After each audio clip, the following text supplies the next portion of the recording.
तो बात करेंगे ओनरशिप की। ठीक है, तो ओनरशिप बेसिकली क्या है? अपन ने जो देखा था, जो सिनेरियो जो था अपना बुक वाला जो सिनेरियो था, ये बुक थी अपनी, और अपन ने जो फर्स्ट सिनेरियो उसके अंदर देखा था वो क्या था कि भाई आपने सपोज करो कि आपने बुक दे दी, ठीक है, अपने फर्स्ट फ्रेंड को। ठीक है, तो अब क्या होगा, उन बुक आपके पास नहीं है, ओरिजिनल बुक आप किसके पास है? वो ओरिजिनल बुक आपके फ्रेंड के पास है। तो क्या हो गया, ओनरशिप ट्रांसफर हो गई। ठीक है, अब इसको अपन देखते हैं कोड के जरिए। तो इस कोड को देखो, मेन फंक्शन एक्स वेरिएबल है। ठीक है, तो इसके अंदर मैंने क्या करना है, एक स्ट्रिंग बनाई है। ठीक है, और फिर ये एक्स को मैंने इसके अंदर आर के अंदर जो असाइन कर दिया। ठीक है, तो मैंने सबसे पहले एक्स के पास, ठीक है, इसको मैं नाम देने करता हूँ, बुक कर देता हूँ। ठीक है, तो बुक किसके पास? सबसे पहले एक्स के पास। ठीक है, उसके बाद फिर किसके पास गई? आर के पास। तो एक्स के पास थोड़ा सा ट्रांसफर हो गया आर के पास। ठीक है, तो बेसिकली क्या होना चाहिए कि अब एक्स के पास नहीं होनी चाहिए बुक। ठीक है, जब मैं इसको रन करूंगा, ठीक है, पढ़ लेता हूँ इसको जरा सा, तो मुझे एरर दिखनी चाहिए। ठीक है, वो एरर क्या है?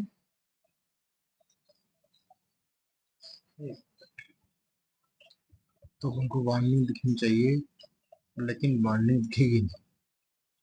ठीक है, वार्निंग नहीं दिखेगी, वजह उसकी क्या है? जैसे कि मैंने कहा था कि जब अपन इसको बनाते हैं, ठीक है, तो बेसिकली ये जाके स्टोर होती है हीप के अंदर, और वहां से इसकी रेफरेंस निकल के आती है, बेसिकली कॉपी निकल के आ रही है। ठीक है, तो यहाँ पर अपन बात कर रहे हैं ओनरशिप की। ठीक है, कॉपी अगर ट्रांसफर करोगे तो ओनरशिप ट्रांसफर थोड़ी होगी। ठीक है, तो यानी कि ये कॉपी ट्रांसफर हुई है, कॉपी से ओनरशिप ट्रांसफर नहीं होगी। ओनरशिप कब ट्रांसफर होती है? जब आपके पास वो ओरिजिनल कॉपी हो, यानी ओरिजिनल बुक। तो इसको ओरिजिनल बनाने के लिए, यानी कि वो जो अपन ने देखा था, ये वाला स्ट्रिंग, ठीक है, ये क्या नोट करता है कि ओरिजिनल कॉपी है, यानी ओरिजिनल बुक है। ठीक है, यानी कि ओरिजिनल स्ट्रिंग है। तो उसको बनाने के लिए अपन ने क्या किया था, इसके आगे क्या लगा दें, ऑन लगा दें। ठीक है, अब ये टू ऑन लगा दिया अपन ने। ठीक है, तो क्या हो गया, अब इसके पास ये ओरिजिनल बुक है। ठीक है, यानी कि ओरिजिनल स्ट्रिंग है, वो किसी एक्स के पास। अब क्या होगा, ये बुक अगर अपन किसी दूसरे को दे देंगे तो अपने पास तो रहेगी नहीं। ठीक है, अब क्या हो रहा है, ये let R is equal to X, यानी कि एक्स ने दे दी इसको आर को। अब अपन एक्स को करेंगे भाई, वो बुक चाहिए मुझे, क्या क्या कहेगा, ये बुक है ही नहीं मेरे पास। अब इसको रन करते हैं। आगे वाली बोरो ऑफ मूव्ड वैल्यू। ठीक है, यानी कि एक्स की वैल्यू जो थी, क्योंकि आपके पास क्या है, अब आप मालिक थे ओरिजिनल स्ट्रिंग के, वो आपने ट्रांसफर कर दी किसको? आर को। आपके पास तो कुछ भी नहीं है। ठीक है, अब आप एक्सेस कर रहे हो उसको, एक्स को। ठीक है, तो आप किसको दे रहे हो, एक्स एक वैल्यू किसको दे रहे हो, आर को। तो एक्सेस को, अब आप एक्स को, एक्स की वैल्यू को अगर लेना चाहोगे तो वो आपको नहीं मिलेगी। वजह क्या है, मूव अकर्स। ठीक है, यानी कि शिफ्ट हो चुकी है वैल्यू किसके पास, अब इसके पास कुछ भी नहीं। ठीक है, तो क्या हो गया, ओनरशिप ट्रांसफर हो गई। इसको सपोज करो, अगर मुझे इसको इसे हालत में सही करना है तो कैसे करूंगा मैं? देखो मैं क्या करूंगा, मैं इसके आगे क्या लगा दूंगा। तो इसका मतलब क्या होता है, रेफरेंस। तो मैं क्या कह रहा हूँ, अभी मैं क्या बोल रहा था, उसको मैं एक्स के पास जो वैल्यू है ना, वो मैं ट्रांसफर कर रहा हूँ इसको आर को। लेकिन अब मैं क्या बोल रहा हूँ कि मैं, इसका मतलब क्या होता है, रेफरेंस, रेफरेंस मतलब होता है कॉपी। ठीक है, तो मैं क्या बोल रहा हूँ, एक्स के पास जो चीज है ना, एक्स जिसका ऑनर है ना, उसे क्या कर रहा हूँ, मैं कॉपी ट्रांसफर कर रहा हूँ किसको? आर को। किसे कर रहा हूँ? कॉपी ट्रांसफर कर रहा हूँ किसको? आर को। और एक्स के पास अभी भी बुक रहेगी। ठीक है, तो कॉपी ट्रांसफर होगी, इसका मतलब क्या होता है, कॉपी। अब मैं रन करता हूँ,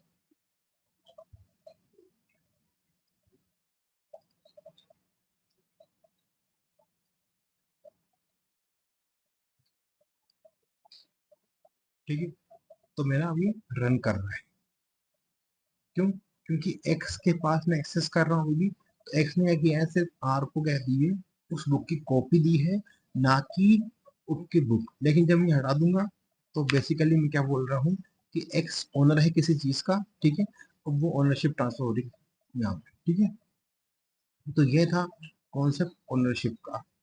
अब इसके अंदर एक चीज और समझ लेते हैं।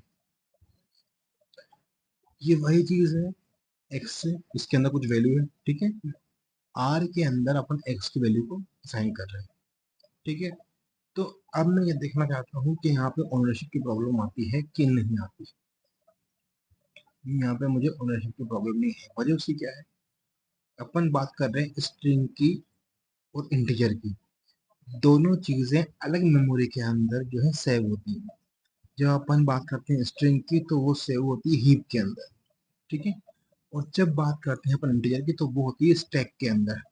दोनों की चीजें अलग है। ओनरशिप की जो प्रॉब्लम आती है वो आती है उन डाटा टाइप्स के अंदर जो कि सेव होते हैं हीप्स के अंदर। तो हीप्स और स्टैक में क्या फर्क है? तो सपोज करो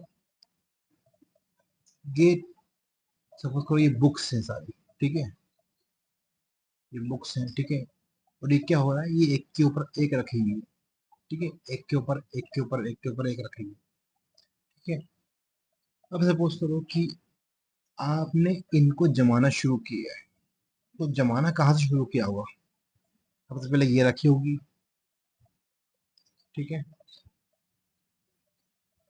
सबसे पहले ये रखी होगी, ठीक है, उसके बाद आपने ये, एक मिनट, ठीक है, तो अपन क्या बात कर रहे थे, सबसे पहले आपने ये रखी होगी, फिर ये रखी होगी उसके ऊपर, फिर उसके ऊपर ये रखी होगी, और लास्ट में जो है ये रखी होगी, ठीक है। तो आप जब उठाओगे कोई बुक, आपसे पहले जमाने के लिए, ठीक, इनमें से सपोज करो आपको इनको शेल्फ से जमाना है, आपने इसको एक के ऊपर एक रख दी, ठीक है, वन बाय वन करके। लेकिन अब जमाना है, सबसे पहले कहाँ से उठाओगे? आप सबसे नीचे वाली बुक उठाओगे, सबसे ऊपर वाली बुक उठाओगे, ये वाली, ठीक है। अब ये सबसे सबसे पहली बुक है, ठीक है, इस लाइन के अंदर, ठीक है। लेकिन अगर देखा जाए तो सबसे पहली कौन सी बुक थी? ये वाली, फिर उसके ऊपर ये वाली बुक आई, फिर उसके बाद ये वाली बुक आई, फिर उसके बाद ये वाली बुक आई, ठीक है, और लास्ट में फिर ये वाली बुक आई, ठीक है। तो बेसिकली देखा जाए तो सबसे लास्ट वाली बुक है, ठीक है। लेकिन जब अपन इसको उठाएंगे वापस से, जो अपने जमाने के लिए, उसको शेल्फ में जमाने के लिए, तो सबसे पहले कौन सी बुक उठाएंगे? ये वाली। तो यानी कि इनमें से इस पूरी लाइन में सबसे पहले आउट कौन सी होगी? ये वाली। हालांकि ये आई कब है? सबसे लास्ट के अंदर, ठीक है, आई सबसे लास्ट के अंदर है,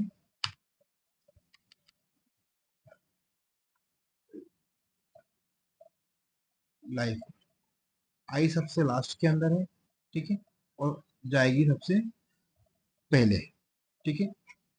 इसी को बोलते हैं लास्ट इन फर्स्ट आउट, ठीक है, क्या बोलेंगे? लाइफ, ठीक है। तो ये स्टैक जो होता है, ये यही चीज होती है, ठीक है।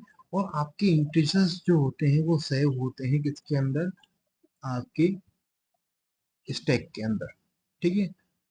लेकिन जब अपन इंटीजर्स की बात करते हैं, तो जब इंटीजर्स की जब आप बात करते हैं, तो उसके अंदर किसी तरह का हमें कोई सिस्टम नहीं मिलता है। सिस्टम का कहने का मतलब क्या है कि कोई लीनियर वाइज सिस्टम आपको नहीं मिलता है, बल्कि उसके अंदर जो मेमोरी एलोकेशन होता है वो रेंडमली होती है। जैसे कि आप लाइब्रेरी में जाओ, ठीक है, आपको किताबें जरूर मिलेंगी, और आप जाके कोई सी भी बुक उठा लो, ठीक है, और कोई सी बुक उठा के फिर उसको कहीं भी रख दो, ठीक है। तो ये क्या हो रहा है, आप एकदम से कोई सी कहीं भी आप कोई भी चीज उठा के रख रहे हो, लेकिन अपन उसके अंदर देखा था कि स्टैक के अंदर की चीज आप एक सिस्टमेटिकली तरीके से आप जमा रहे हो, ठीक है, और सिस्टमेटिकली तरीके से आप उसको जो है फिर उसको निकाल रहे हो।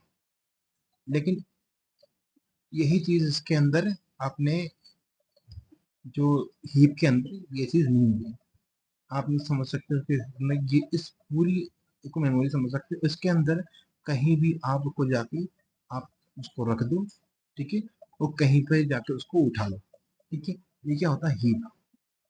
इसके अंदर कोई, इसके अंदर आप सेव करते हो मेमोरी को रैंडम प्लेसेस पर, ठीक है। अब क्योंकि वो रैंडम प्लेसेस पर है, ठीक है, तो ये आप ही की जिम्मेदारी होती है कि आप उसकी जो है उस मेमोरी को एलोकेट करो, ठीक है, क्योंकि कोई सिस्टम तो है ही नहीं, कंप्यूटर को पता ही नहीं कहाँ पर करेंगे और कहाँ से उसको निकालेंगे। अगर आपने कर दी है तो वो आपको पता है कि आपने कहाँ करी उसको सेव, कोई सिस्टम नहीं, ठीक है। तो ये आपकी जिम्मेदारी होती है कि आप उसको मेमोरी को एलोकेशन करो, ठीक है। उसके बाद ये आप ही की जिम्मेदारी होती है कि उस मेमोरी को जो है आप रिलीज करो, ठीक है। उस मेमोरी के अंदर सेव करना और उसको फिर आपको रिलीज करना, की दोनों आपकी जिम्मेदारी होती है जब आप हीप के अंदर सेव कर रहे हो। तो यही वजह होती है कि उसके अंदर ओनरशिप की प्रॉब्लम आती है, ठीक है, क्योंकि बेसिकली आप मेमोरी को ट्रांसफर कर रहे होते हो, मेमोरी को एलोकेशन भी आपके पास होती है उसके अंदर जिम्मेदारी, और मेमोरी को रिलीज करने की भी जिम्मेदारी आपके पास होती है। इस वजह से क्या होता है कि उसके अंदर मेमोरी ओनरशिप की प्रॉब्लम आती है, ठीक है। ओनरशिप के इशू को इसी तरीके से रिजोल्व किया जाता है जो कि मैंने अपने रस्ट के अंदर मैंने पढ़ा था, और यही वजह है कि स्ट्रिंग जो है वो सेव होता है हीप के अंदर, ठीक है। यही वजह है कि उसके अंदर मेमोरी मेमोरी लोकेशन के क्रैश से बचने के लिए, है ना, मेमोरी लीकेज से बचने के लिए फिर ओनरशिप की प्रॉब्लम जो है उसको सॉल्व किया जाता है। ओनरशिप के कॉन्सेप्ट को लाया गया है रस्ट के अंदर, जिसके जरिए से आप जो है मेमोरी को एलोकेट कर सकते हो, मेमोरी को रिलीज कर सकते हो, ठीक है। और ये जितने डाटा टाइप्स है ना, जो कि प्रिमिटिव डाटा टाइप्स है, ठीक है, इनके ज्यादातर जो मेमोरी लोकेशन होगी वो होगी स्टैक के अंदर। यही वजह है कि ओनरशिप की प्रॉब्लम उसके अंदर आपको नहीं मिलेगी। लेकिन स्ट्रिंग जैसे कि डाटा टाइप है तो उसकी, क्योंकि वो हीप से रिलेटेड है, इस वजह से उसका ओनरशिप की प्रॉब्लम आती है। इसी वजह से ये थोड़ा कॉम्प्लेक्स टॉपिक है।